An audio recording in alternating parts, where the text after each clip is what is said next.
ഒരു സ്ഥലത്ത് ചേർന്ന് നിൽക്കരുത്. കാരണം ഈ ചങ്ങാതിനെ പറഞ്ഞയക്കണം വേഗം, അല്ലെങ്കിൽ അവൻ വട്ടം കറങ്ങി ഇവിടെയൊക്കെ നിന്നാ വിഷമല്ലേ. അതിൽ പ്രധാന വില്ലൻ ഒരാളുണ്ട്, അവനാണ് ധനഞ്ജയൻ.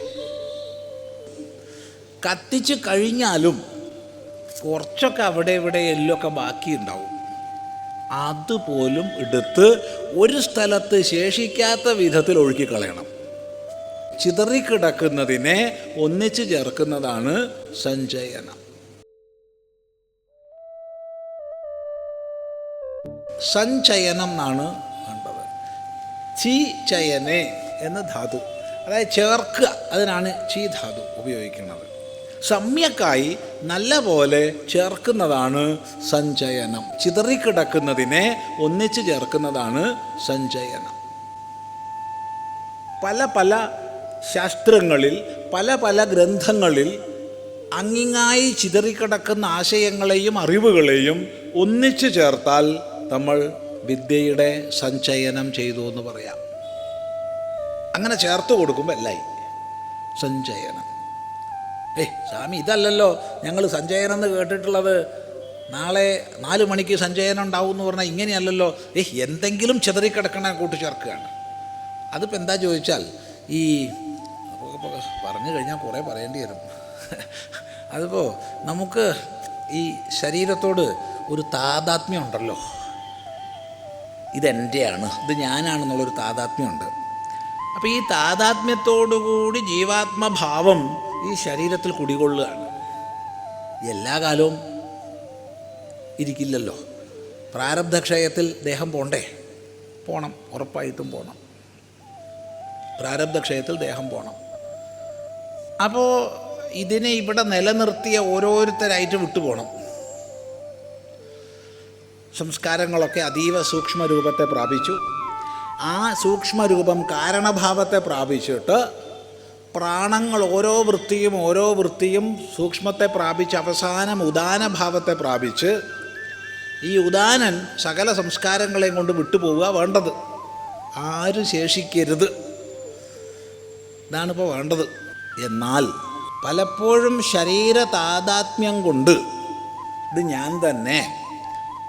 ഞാൻ തന്നെ എന്നുള്ളൊരു താതാത്മ്യം നമുക്കുണ്ടല്ലോ. കൊച്ചുകുട്ടിക്കും അറിയാം ഇത് ഞാനല്ല, ഇത് എൻ്റെതാണെന്നറിയാം, എന്നാലും ഇത് ഞാനാന്നായിട്ട് തോന്നിപ്പോണുണ്ടല്ലോ നമുക്ക്. അപ്പം ഈ താതാത്മ്യഭാവത്തോടു കൂടിയിരിക്കുന്ന എല്ലാ പ്രാണങ്ങൾക്കും വിട്ടുപോകാൻ ഓരോരോ മടി ഉണ്ടാവും.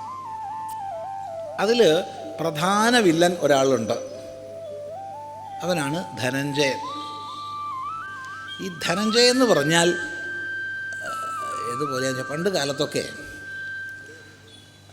ഇന്നിപ്പോൾ നമ്മൾ രോഗങ്ങൾ വന്നാൽ വൈദ്യൻ്റെ അടുത്ത് അങ്ങോട്ട് പോകുന്നുണ്ട്, ആശുപത്രിയിൽ പോകുന്നുണ്ട്, ഡോക്ടറെ അടുത്ത് പോകുന്നുണ്ട്, അങ്ങനെയൊക്കെയാണ്. പക്ഷേ ഈ കൂട്ടത്തിൽ കുറച്ച് പ്രായമുള്ളവർക്കൊക്കെ അറിയാം, മുമ്പ് ഡോക്ടർ വീട്ടിലേക്ക് വരിക, ഡോക്ടറെ കൂട്ടിക്കൊണ്ടുവരും. അപ്പോൾ ഡോക്ടറെ കൂട്ടിക്കൊണ്ടുവരുമ്പോൾ നമ്മൾ വിളിച്ചത് ഡോക്ടറേ ഉള്ളൂ, പക്ഷേ വിരൽ 2 ആളാണ് വരിക. ഡോക്ടറും ഉണ്ടാവും, പിന്നാലെ കമ്പൗണ്ടറും ഉണ്ടാവും. കോമ്പൗണ്ടർ ഇല്ലേ, കോമ്പൗണ്ടർ ഒരു പെട്ടിയൊക്കെ ആയിട്ട് ഉണ്ടാവും. ആ പെട്ടീൻ്റെ ഉള്ളിൽ സിറിഞ്ച്, അത് ഇത് എന്തൊക്കെയോ സാധനങ്ങളുണ്ടാവും.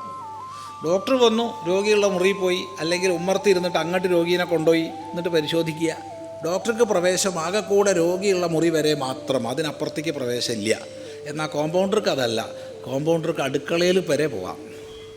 അയാൾ അടുക്കളയിൽ പോയി വെള്ളം തിളപ്പിച്ച്, ഇന്നത്തെ പോലെ അല്ല അതിൻ്റെ സിറിഞ്ചിൻ്റെ ഒന്നും പരിപാടി, നല്ല വെള്ളം തിളപ്പിച്ച് കുറേ നേരം തിളപ്പിച്ചിട്ടൊക്കെയാണത് ഉപയോഗിക്കണത്. അത് കഴിഞ്ഞ് കുത്തിവെപ്പൊക്കെ കഴിഞ്ഞ് ഡോക്ടർ തിരിച്ചു പോകുമ്പോൾ കോമ്പൗണ്ടർ ഇല്ലല്ലോ. കാരണം കോമ്പൗണ്ടർ അകത്തൊക്കെ പോയപ്പോൾ മൂപ്പർക്ക് അവിടെ ഇഷ്ടമായി, ഞാനിപ്പോൾ നിങ്ങളെ കൂടെ ഇല്ല, ഞാനിവിടെ താമസിക്കാനാണ് വിചാരിച്ചിട്ടുള്ളത് എന്നൊരു തോന്നിയ വിഷമമായില്ലേ. ഇതെന്തിനാ ഇവിടെ പറഞ്ഞതെന്ന് ചോദിച്ചാൽ, ഉദാനൻ്റെ അസിസ്റ്റൻ്റാണ് ധനഞ്ജയൻ. ബാക്കി 9 പ്രാണങ്ങൾ പോകുമ്പോഴും ഈ ധനഞ്ജയന് പോകാനൊരു താല്പര്യമില്ലാതെ ഈ ദേഹത്തോട് ചേർന്നിങ്ങനെയൊക്കെ ഇരിക്കാം. അപ്പോൾ നമ്മളെന്ത് ചെയ്യും? വേണ്ട, യവനെ ഇവിടുന്ന് വിടുതൽ ചെയ്യണം. എന്ത് ചെയ്യണം? ഉടനെ കത്തിക്കണം ദേഹം, കഴിയുന്നതും വേഗത്തിൽ കത്തിക്കണം. 3 മണിക്കൂറിനുള്ളിൽ കത്തിച്ചാൽ ഉത്തമമായി. ശരി, കത്തിച്ച് കഴിഞ്ഞാലും കുറച്ചൊക്കെ അവിടെ ഇവിടെ എല്ലൊക്കെ ബാക്കിയുണ്ടാവും. അതുപോലും എടുത്ത് ഒരു സ്ഥലത്ത് ശേഷിക്കാത്ത വിധത്തിൽ ഒഴുക്കിക്കളയണം. ഒരു സ്ഥലത്ത് ചേർന്ന് നിൽക്കരുത്. കാരണം ഈ ചങ്ങാതിനെ പറഞ്ഞയക്കണം വേഗം, അല്ലെങ്കിൽ അവൻ വട്ടം കറങ്ങി ഇവിടെയൊക്കെ നിന്നാൽ വിഷമല്ലേ. അതുകൊണ്ട് ശേഷിച്ച അസ്ഥികളെ ചയനം ചെയ്ത് ഒന്നിച്ചാക്കി ഒരു കലശത്തിലാക്കി ഏതെങ്കിലും ഒഴുകുന്ന ജലാശയത്തിലായിട്ട് ഒഴുക്കി കഴിഞ്ഞാൽ പല സ്ഥലത്തേക്കായി. ഓ, ഇനിയിപ്പോൾ നിവൃത്തിയില്ല, പോവുക തന്നെ എന്ന് പറഞ്ഞിട്ട് കോമ്പൗണ്ടർ മെല്ലെ ഡോക്ടറെ കൂടെ പോവും. അർത്ഥം മനസ്സിലായി എന്ന് വിചാരിക്കുക. ഇപ്പം ഇതിന് ചില ആൾക്കാരെ വിചാരം എന്താ അറിയോ, വലിയ കഷ്ടമാണ് ഇത്. കുറച്ചല്ല അവിടെ നിന്നോട്ടെ സ്വാമി, സഞ്ചയനം ചെയ്യാനുള്ളതല്ലേ. എവിടോ ഇല്ലാതിരിക്കുക വേണ്ടത്, മുഴുവൻ വെണ്ണീറായിട്ട് ഭസ്മാവുക വേണ്ടത്, അതാ വേണ്ടത്. വല്ലതും ശേഷിച്ചാലാണ് ഒഴുക്കിക്കളയേണ്ട സ്ഥിതിയുള്ളത്. പലതൊന്നും മനസ്സിലാക്കാതെ കുറച്ചെല്ലാം അവിടെ ഇരുന്നോട്ടേ പറയാറുണ്ട്. കാരണം എനിക്ക് സഞ്ചയനം ചെയ്യാനുള്ളതാ, ഇവിടെ ശേഷിക്കാതിരിക്കുക വേണ്ടത്. അതുകൊണ്ട് ഏറ്റവും നല്ല ഇലക്ട്രിക് ക്രിമറ്റോറിയത്തിലൊക്കെ കത്തിക്കണത് ഏറ്റവും നല്ലതാ. ഇലക്ട്രിക് ക്രിമറ്റോറിയത്തിലൊക്കെ ആണെച്ചാൽ നല്ല ഉഷാറായിട്ടാണ്ട് ഭസ്മാന്തം ശരീരം, ഭസ്മാന്തായി തീരും, വെറും ഭസ്മാവും, അത് മതി, അതാ വേണ്ടത്. അപ്പം അവിടെ നമ്മൾ സഞ്ചയനം ചെയ്ത് ശേഖരിച്ച് ഒഴുക്കിക്കളയും. അതാണ് സഞ്ചയനക്രിയ.